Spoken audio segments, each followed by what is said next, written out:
where a year ago it began the post-Bill Belichick era of New England Patriot football, who everyone thought was never going to die. It was just going to be Belichick till the end of the world, and that stuff, the Twinkies, Belichick, the cockroaches, all that stuff. They're just going to survive till the end. Well, they move on. They bring in Gerard Mayo, the heir to the hierarchy of the Belichick throne. And they go out week one. They upset the Bengals, which honestly changed the path of two franchises for the rest of the season. Patriots, they didn't really play up to expectations, but Drake May did come out and he did ball out, and he showed a lot of hope for the Patriots, which they had at Mac Jones, who they drafted a couple years back. So for year number two, Gerard Mayo and a new head coach, one who has some Super Bowl expertise with him there. Let's go to the next slide here. Mike Vrabel is now the head coach of the New England Patriots, which is wild. But looking at the offense here, Drake May, quarterback one. Then you have the Pastronaut from a couple years back, Joshua Dobbs. He returns as the backup for New England. They draft Travion Henderson in the second round. They revamped this receiving core, which was really in a lackluster mode, I should say. Stephon Diggs, they bring in, who's coming off an ACL injury. Matt Collins, who, if you don't know him, he walks around barefoot everywhere. That's what he does best. And then they revamped the offensive line, where Drake May was sacked 35 times in 11 games last year. So they bring in Morgan Moses from the Jets. Garrett Bradbury they take up from the Vikings, and they draft Will Campbell to be the anchor of that offensive line, Drake May's blind side, with the number 4 overall pick in this year's draft. I'm going to bring us out here, and gentlemen, what do you guys think about the revampedness of the Patriots? Very Mike Vrabel-y. It looks very Mike Vrabel. I think they had a really great offseason. I just think it's funny because last week we went over all these teams through these depth charts, and you didn't see that many of these green names, which is undrafted free agents. And it is, although Belichick is not there, it is very Patriots to have this many undrafted free agents on here. So I thought that was kind of funny. But I really enjoy actually what we've done with the offensive line. I like these, especially since we talked Bengals last week, and I wasn't the most, anxious about the moves that the Bengals did on offensive line. I do like these moves in free agency that we've made with these offensive linemen, Morgan Moses, Garrett Bradbury. Obviously, Will Campbell was third round or third overall? Fourth overall. I don't think Matt Collins is just like, I know that's what the depth chart has him at, is like up here. Like he's like one of our 3 receivers, main guys, but I don't think that would be the case. Whatever, that's depth. I don't mind this receiving core. Really don't. We'll see how Stephon Diggs goes, because I really, really, really think he's getting into that era of, so talented receiver, does the things, but also, has all the drama off the field now that he's dating Cardi B, and that's all I see on social media that has to do with him. So, we'll see. Nothing like boats and all that stuff being talked about, locker room leader, and then boom, just a video of you on a boat. Something in a bag. I don't really want to comment too much further on this. But I think some of the other big surprises here, though, Jalen Polk kind of slid down the depth chart here with Javon Baker. Obviously, that was Gerard Mayo's draft picks. This is Mike Vrabel's team. So they're going to be shifted outwards and maybe find some replacements along the line, which obviously they did in the free agency section for receiving core, which Drake May needs if he wants to succeed. And also, we have to mention Hunter Henry, baller. Austin Hooper, baller. I mean, the options are here. The options for him to throw to, they're there. This is a competent wide receiver room, a very competent wide receiver room. And now Stephon Diggs, who could arguably be a number 1 on an NFL roster still, I think, or at least still has a talent to, so it's the options are there. The running game should very well be there. It's a competent offense. It's the most competent offense that they've seen since Brady, I think. So we'll see. I mean, I expect improvement on this offense. I expect a legitimate improvement on the offense. I don't think it's going to be like some top 10 offense, but I expect competition for sure. Let's head over to the defensive side of the football, where there is a whole lot of new attractions, a whole lot of new pieces here for the Patriots. They went out and they spent big in free agency. That's not a Patriots move. This is a once in a lifetime thing. Only happened 4 years ago, so it really feels like a lifetime since then. They get Milton Williams on a gigantic contract. They get Carlton Davis out of Detroit, bring him in to be a complementary piece to Christian Gonzalez on the other side of the ball. Robert Spillane, Kavion Chansey, both linebackers from the Raiders a year ago. And then Vrabel brings in his guys, Harold Landry, Jack Gibbons, two former Titans players who make their way upwards to Foxborough. But this defense is here to play, and this is a very big and this, I have no other words, but this is a Mike Vrabel defense, to say the least. I kind of like it. I mean, the guys that were good are still there from last year for the most part. I really don't mind Carlton Davis. The Milton Williams thing, yeah, it's a really gigantic contract, so there is that, and we'll see how that goes. I certainly don't think did outpace. Oops, they did outpace the Panthers though with that contract. They did give him a couple extra $1 million. He was going to be a Carolina Panther until the 11th hour, where Vrabel just gave him a blank check and said, "Come up here." Yeah, that contract's, I don't know. big. It's big. It's definitely big. It's a big doom.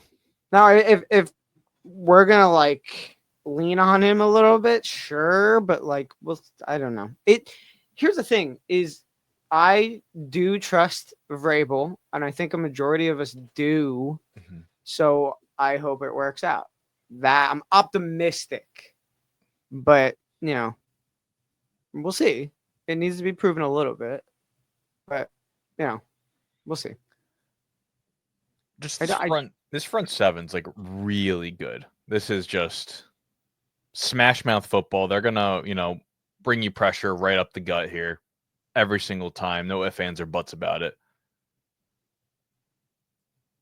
I really want to see what the rookies do, because they had a really good draft between offense and defense. Will Campbell, all that's said about his arms, but like two of the guys who I thought were bigger steals of the draft, and Farmer and Swinson, and they got both of them.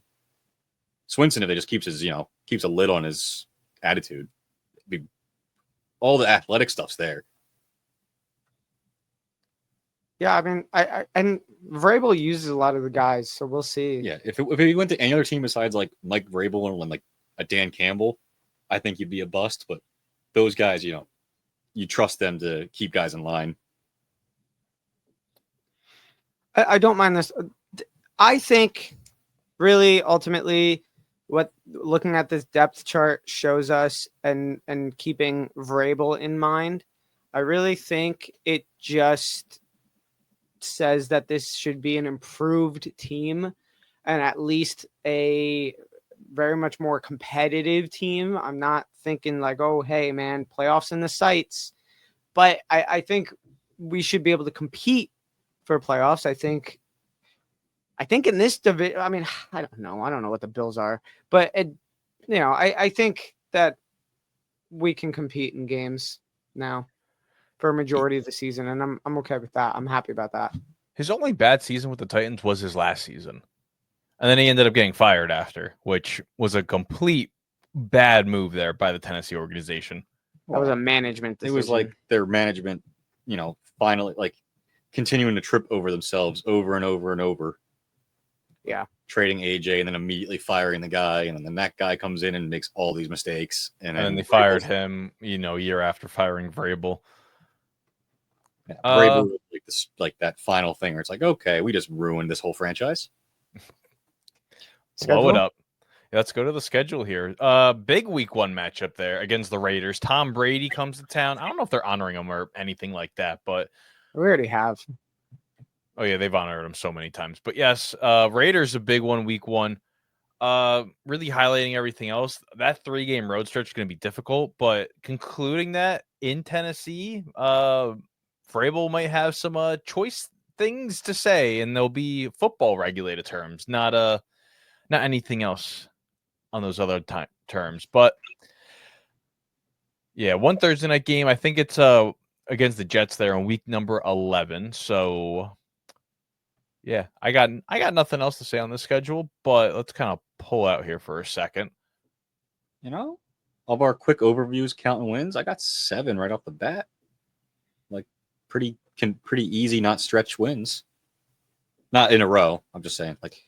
Tell you what, if we needed that last game, it being at home in January against the Dolphins is kind of nice. Yeah, I mean, that wasn't even including that one. I just got to like the bye week, and I'm like, oh, they gave us that one because we play away in September versus the Dolphins. Cool, like it'll be hot. Like it'll be hot anyway. it'll be hot. You probably lose because it's 1,000 degrees. Like 1,000,000,000%. But giving us the home game in January is kind of nice. And you'll be playing their third stringers. Yeah. No matter what happens. Yeah, I got 6 wins here.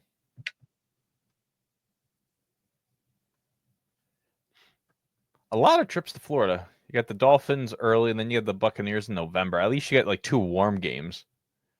I mean, also playing in Buffalo too pretty early is a benefit for them as well. I don't really think I don't think timing of that matters. I think they probably. I mean, I would rather face them in September, October, November rather than December because that's when they're just the most powerful. Did we beat them in that game where we passed like twice? Yeah. So I mean, like, I'm not that worried. Well, I mean, that was also Belichick saying, "I'm going to be the Army coach. I'm going to be the Navy coach. Triple option every play." Yeah. Well, I mean, the wind was like 6,000 miles an hour. Yeah. I mean, this is exactly what I was saying. You know, whatever. Honestly, Somewhere in the 7-8 range of. I wouldn't be surprised to even get 9 because Vrabel in his first year with the Titans, I mean, he almost got him to the playoffs. It came down to that week 17 game against the Colts, which, you know, Andrew Luck and the Colts ended up prevailing in it, but they looked really good in that game, and that was with Marcus Mariota at quarterback. So I wouldn't be surprised if they can even sneak out a 9th win. But I think 6 is there. It just kind of depends, like, okay, how's the rest of the schedule going to be going down, laying out? It's like I said, improvement.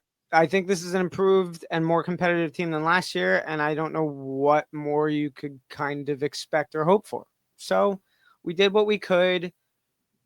You know, groundwork is laid. Vrabel is a good coach. There's a future to the team, hopefully, and that's all you can really wish for, I think, to be honest. Just got to be building off of those last 3 seasons of bleh. Hold on. Throw the schedule back up there. Sorry to cut you off. I noticed something. Does that say week 11, Jets and Patriots night game? Yeah, Thursday Night Football. Oh my God. Yep. Listen, Amazon has to have one. Amazon's got to have one bad Thursday Night Football game. Okay, one bad, just one. No, they have a pretty good schedule this year. They really do. They have a pretty quality schedule.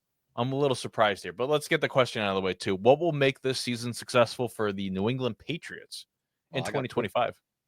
It's keeping Drake May upright so you can actually see what he can do. Yeah. He was sacked way too many times. It was what?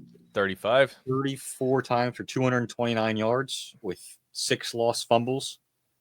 That part's not like pretty. That's not good. You got to keep him upright so you can actually play the position of quarterback.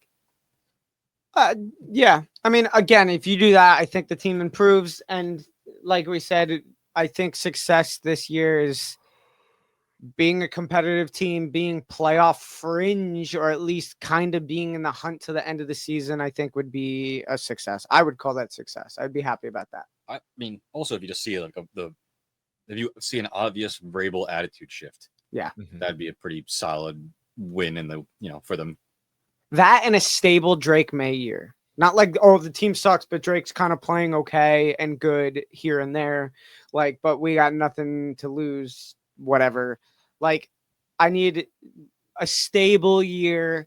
Improvement was made. Competes in games. In the hunt. Maybe even the back end of the hunt by the end of the season. But, like, at least being competitive.